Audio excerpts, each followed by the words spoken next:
Hi, second grade friends. Rather than showing the video of me reading the book, I wanted you to be able to see each page. So I'm just going to record it with my voice and turning the pages like this.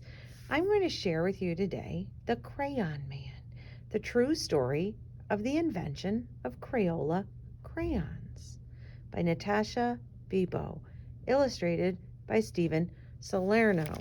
Now, if I turn over the book and take a look at the spine, there's a clue right away that this is an information book and not a storybook.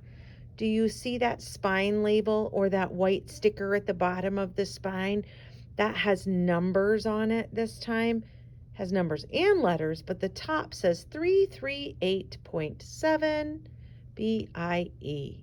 So BIE are the first three letters of the author's last name, but 338 tells me that this goes in the informational section of the library. You know what I would find that under?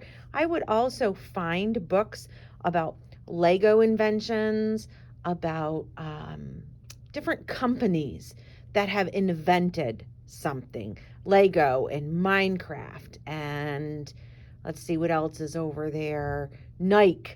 So different brands. So this is called The Crayon Man. Look at that. Choose a color, give it a name, draw a picture. If you could pick any color and give it its own name, what would you choose? I don't even know what I would choose.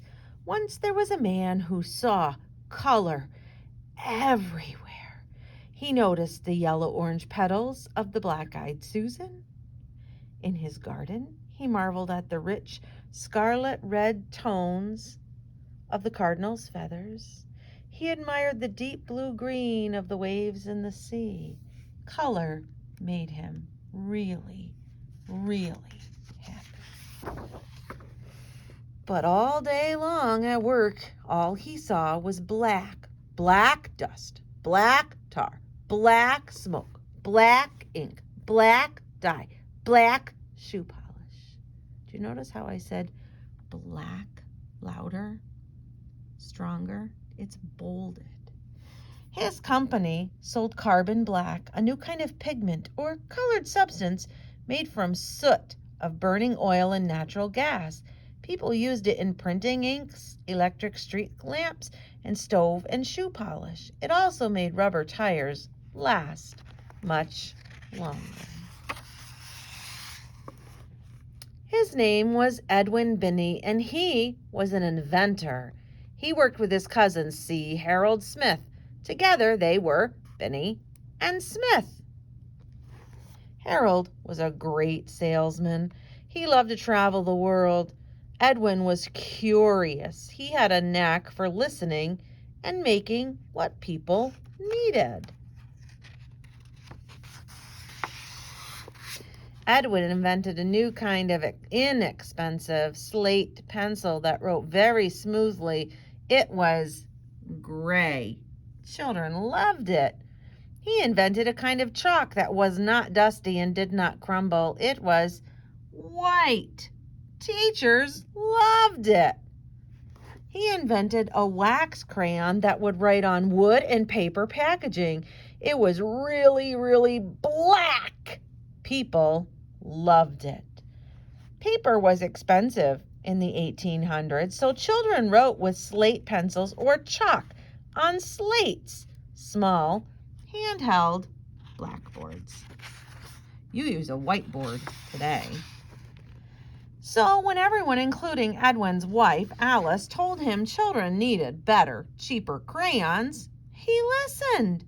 They said, "The crayons we have are big, dull, and clumsy. The lumps of colored clay only make fat, clunky lines, and the artist crayons from Europe are far too expensive. They crumble and break easily. Some are even poisonous." Alice used to be a school teacher, so she knew what children needed. She encouraged Edwin to invent the crayons.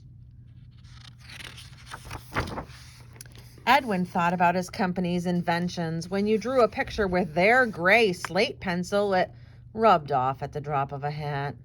When you drew a picture with their white chalk, it smudged everywhere. If you drew a picture with Edwin's new really black crayon, it was, well, really black. None of these inventions was any good for drawing in color.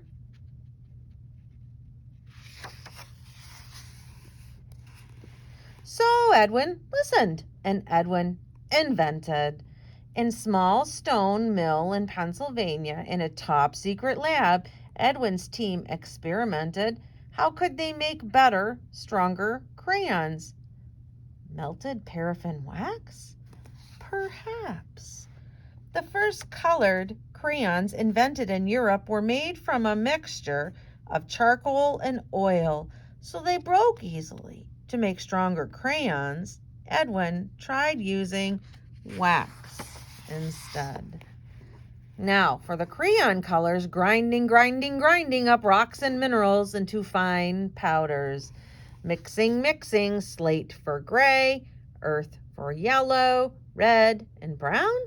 Perhaps. Oh, yes, and lapis for blue. Pounding, sifting, and heating the colored powders. Would they be bright enough? Edwin's team kept on trying. They kept on experimenting. Ground up rocks and minerals made bright pigment for crayons. Red iron oxide, hematite, for red. Yellow iron oxide, goethite, for yellow varied shades of red. Iron oxide for brown. Carbon black for black. Zinc oxide for white. And imported ultramarine made from lapis lazuli for blue. Those are pretty big scientific words about the color pigments for crayons. If I wanted to know more about that, I could find an informational book about rocks and minerals. They came home covered in color.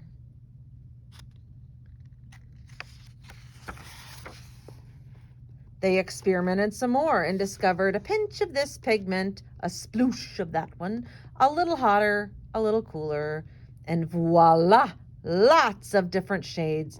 Now there were greens, oranges, violets, and pinks too. Edwin came home covered in color. To make orange, green, and violet, scientists, blended various pigments and clays.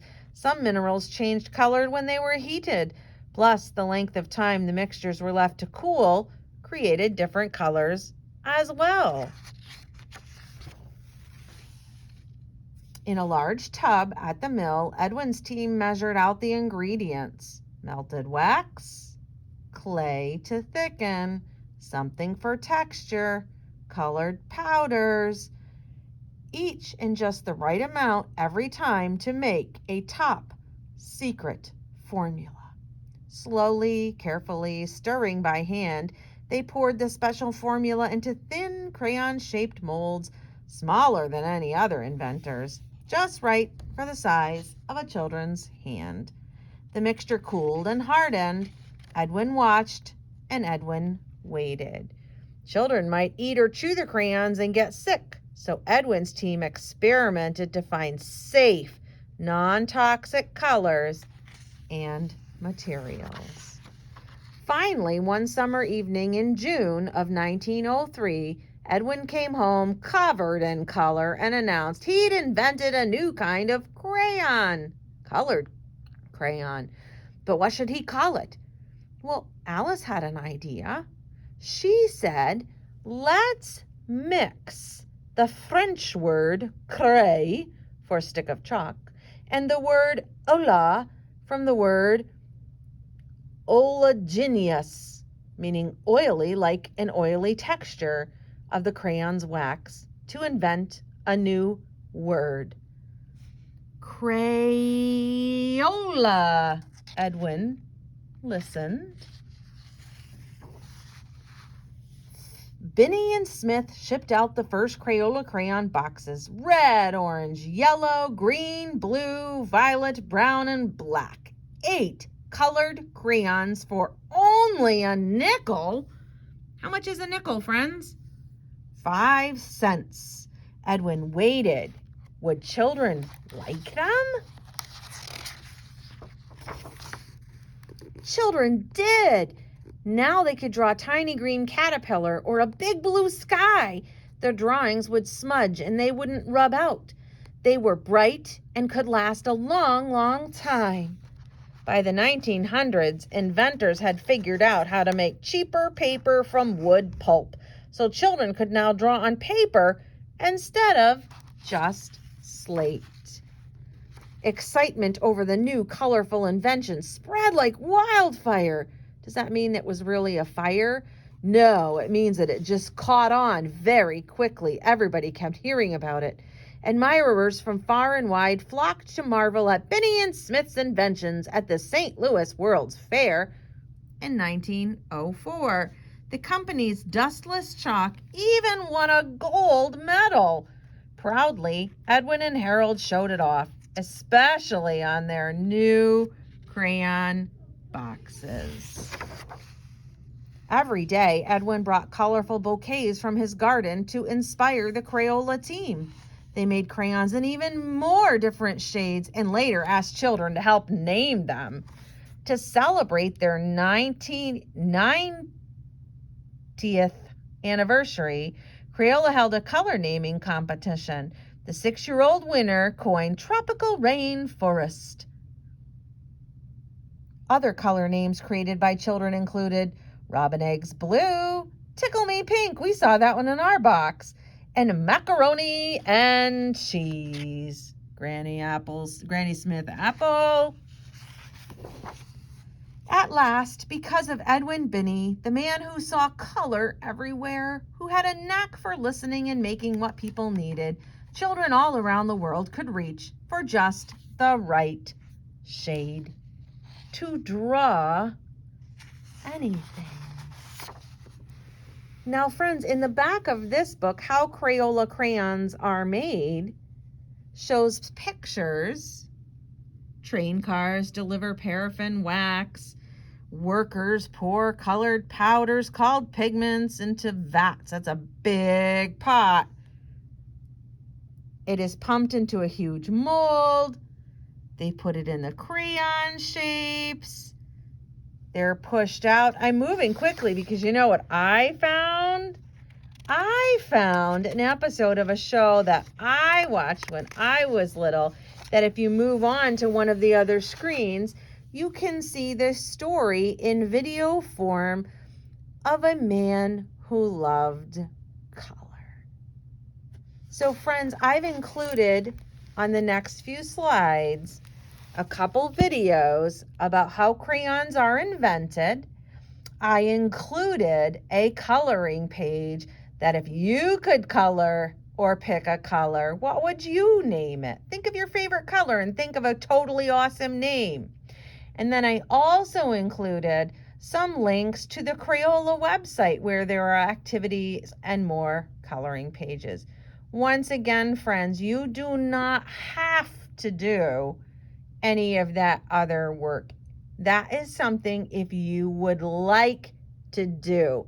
No worries if you don't have time and you just like to listen to the stories. All right.